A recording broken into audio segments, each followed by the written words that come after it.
Well, I'm back. I hope you are. This is now Tuesday, and we've had a holiday here in the United States. The class is going to go on. School, the kids are in school today. I saw the school bus go up the hill. You may hear rain in the background. I shut one of the barn doors because the wind was blowing the rain through here. We are in a barn after all. Well, today I want you to look at a pretty big chunk of the movie, and I realize you can now understand it. You don't need me. I had one comment to me a little bit. He wasn't so sure he liked the fact that I was telling what was going to happen. Well, I won't do that anymore, and I absolutely have to. And I don't think I have to too much. This is the fifth day, the first video. It may be the only one today, I'm not sure. Some mistakes in the last one I saw. I said Beatrice when I meant Benedick. If you were listening close, you might have caught that.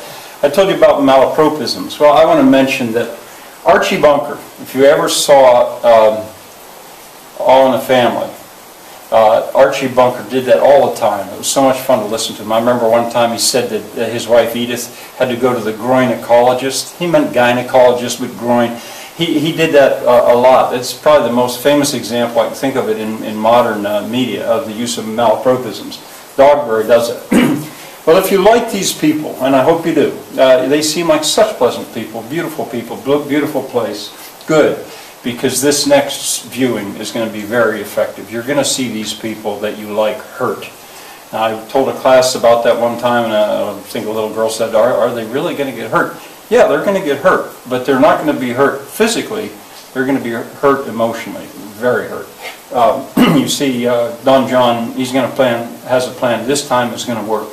I have to explain about, I don't know if I should call it the cult of virginity or not, but to explain the reaction that happens on the part of Claudio, you really have to put yourself back in Italy in the Renaissance.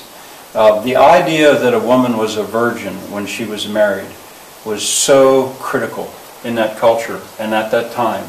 I'm not saying that it's gone, but it was much stronger then. It not only involved her honor, it involved his honor. This is a Latin country. I think it's still probably stronger in Latin cultures than it is now, but that's why he reacts the way he does. And her father as well, Hero's father as well. You kind of have to appreciate that and put yourself into that thinking. The beauty and the cleverness of the language, I can't do this for you. It's quite possible that some people just don't respond to beautiful language and clever language like others do. If I went through bit by bit and tried to explain everything, it would spoil it. I think you just have to eventually realize that it's there, and it may not work. I mean, some people, they just may not be that moved by such language.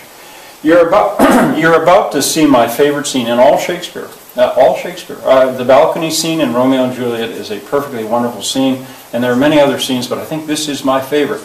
I call it the chapel scene. The only two characters in it are going to be Beatrice and Benedick.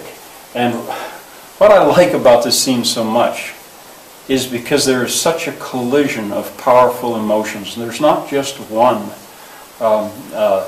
One of them certainly is grief and intense anger, but there on top of that is the joy that's felt when you find out that the person that you love loves you. Since these two have been tricked in the garden into thinking that the other loves them, they haven't spoken about this yet, and yet they see it here. So you've got two or three very powerful emotions piled on top of each other, and I find it very moving. I'll never forget watching a girl. I taught this class 6 times a day when I was teaching in public schools, so I'd watched the movie many times. I would take to watching the kids, of course, and how they reacted. I remember watching one girl at one point in this scene, beginning of school. She hardly even knew my name, but she was absorbed by the movie, and I saw a tear go down her cheek at a certain spot. This is in 8th grade in the middle of a class, but it was that effective on her, and it's effective on me too. There were times that I'd actually get up and stand there and walk around a little bit at the back of the class because I was moved by the power of that scene, the chapel scene. I hope you enjoy it. Ass. I got to warn you about the word ass. I mean, that word You know, as kids, by the time they get to 8th grade, they've been told that's a nasty word. You're not supposed to use that word. That'll get you sent to the office, which it would. But it's used here. Ass. It means a very stupid person, or a donkey if you want, but a very stupid person. You are going to hear it, and you're going to hear it shouted. Dogberry, an example of his malapropisms is he tells somebody that they're going to be condemned into everlasting perdition for this. Well, salvation. Condemned into everlasting salvation for this. Well, perdition would have been right. Salvation is wrong. That you're not condemned to salvation. Notice Dogberry's counting. When he comes in and lists the offenses at a certain point, he'll list them, and there's 6. But he gets them all mixed up. And if you really listen to them carefully, they're all the same offense. None of them are any different. There's really only one. I hope you can appreciate Verges's timing on when he says, "Here, here comes Signor Leonato." That's a pun, and that is just perfectly timed. Verges could get in trouble for this, and he knows that it's his one chance to sort of get Dogberry back. Dogberry says God prohibit it. He means God allow it. That's one of those malapropisms. I'm going to talk more about this scene after this viewing, after you've seen it tomorrow. I want to go back. I want to go back and point out some of the speeches and see if you really appreciated the depth of what was being said there. I'd like you to watch until the 87th minute, the 19th second, more or less right there. Then we'll be within 20 minutes of the end of it, and we can very easily finish it tomorrow. And I'm going to give you a test on Thursday. You don't have to take it. I'm not going to grade it. I don't know how you'll do.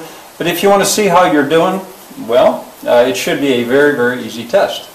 And the test is not going to be on really what I've said or taught. The test is going to be on how well you viewed this movie and whether or not you were paying attention to it. So, hope to see you tomorrow. That's it for today. Happy viewing. This is some pretty good stuff, in my opinion, that you're about to see. novamove.com, that's where you can get Much Ado About Nothing. Kenneth Branagh, done in '93, in case you're just coming aboard now. See you tomorrow.